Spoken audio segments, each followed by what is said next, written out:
Assalamualaikum warahmatullahi wabarakatuh. Perkenalkan, nama saya Mosar Warning Tangkini dengan NIM L1312326. Di sini saya akan memaparkan materi studi kasus di Kabupaten Poso, Sulawesi Tengah. Baik, yang pertama itu latar belakang. Perhutanan sosial merupakan program strategis pemerintah Indonesia untuk mewujudkan pengelolaan hutan yang berkeadilan dan berkelanjutan. Program ini memberikan akses ilegal pada masyarakat sekitar kawasan hutan untuk mengelola hutan secara lestari sambil meningkatkan kesejahteraan ekonomi mereka. Kabupaten Poso memiliki potensi hutan luas dan kaya keanekaragaman hayati. Sebagian besar masyarakat bergantung pada sumber daya hutan sebagai mata pencarian melalui pertanian, hasil hutan bukan kayu, dan perkebunan berbasis hutan. Yang berikut, kerangka kebijakan dan regulasi. Pertahanan sosial di Indonesia memiliki landasan hukum yang kuat, komprehensif, memberikan hak kelola pada masyarakat dalam jangka waktu 35 tahun dengan menjaga fungsi ekologi hutan. Poin pertama itu Undang-Undang No. 41 tahun 1999 tentang kehutanan sebagai dasar hukum pengelolaan hutan. Poin kedua, Peraturan Menteri LHK No. P.83 tahun 2016 tentang perhutanan sosial mengatur skema pengelolaan. Poin ketiga, Peraturan Presiden No. 88 tahun 2017 tentang PPTKH sebagai pedoman implementasi. Melalui kebijakan ini, masyarakat di Kabupaten Poso dapat mengakses kawasan hutan secara legal melalui skema hutan desa, hutan kemasyarakatan, dan kemitraan kehutanan.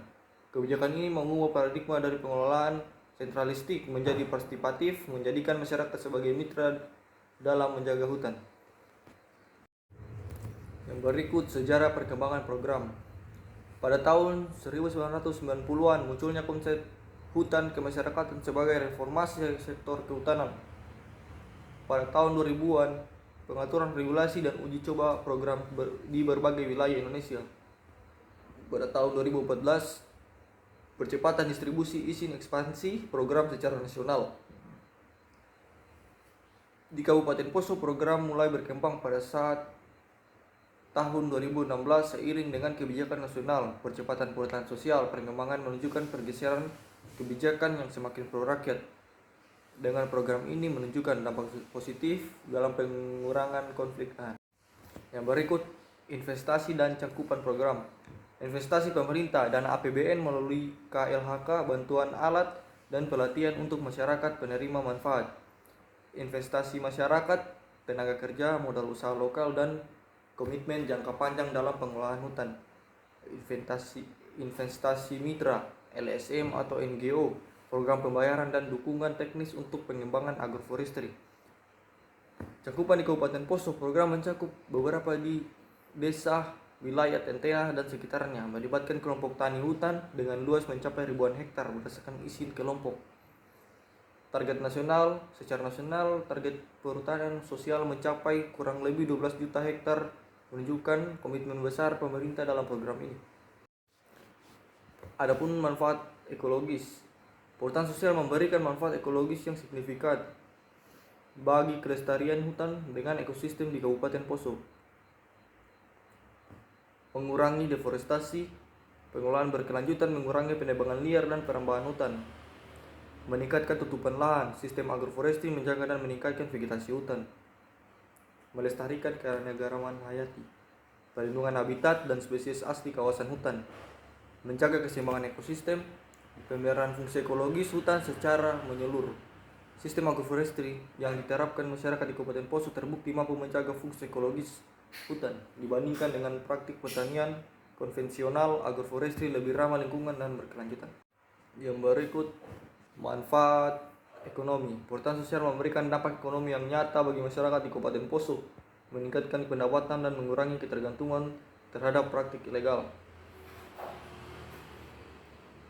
Yang pertama, peningkatan pendapatan masyarakat meningkat melalui pengelolaan hasil hutan, seperti produksi kopi hutan, kopi berkualitas tinggi yang ditanam secara agroforestry.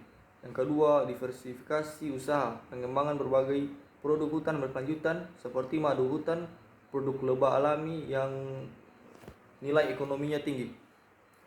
Pembukaan lapangan kerja, oportunitas kerja baru di sektor kehutanan seperti ekowisata, pemanfaatan hutan untuk para wisata berkelanjutan.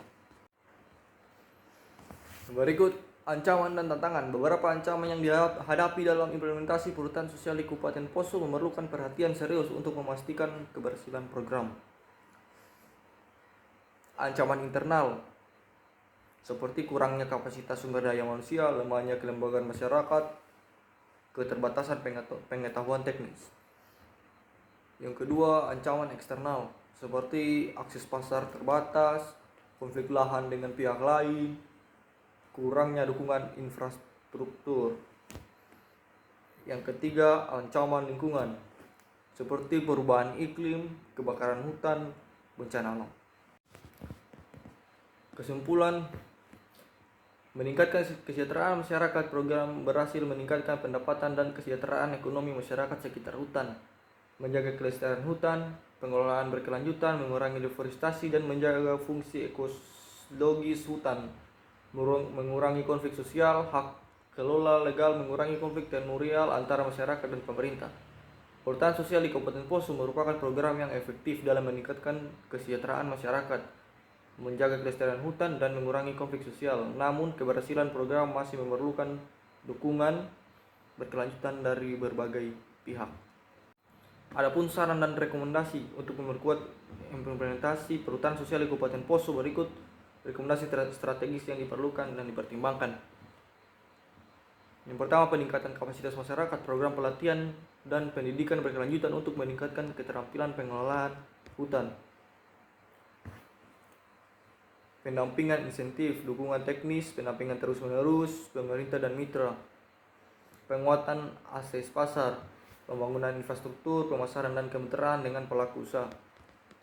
Kolaborasi multipihak, kerjasama antara pemerintah, masyarakat, LSM, dan sektor swasta. Sekian dari PPT saya, lebih dan kurangnya mohon dimaafkan. Assalamualaikum warahmatullahi wabarakatuh dan shalom. Terima kasih.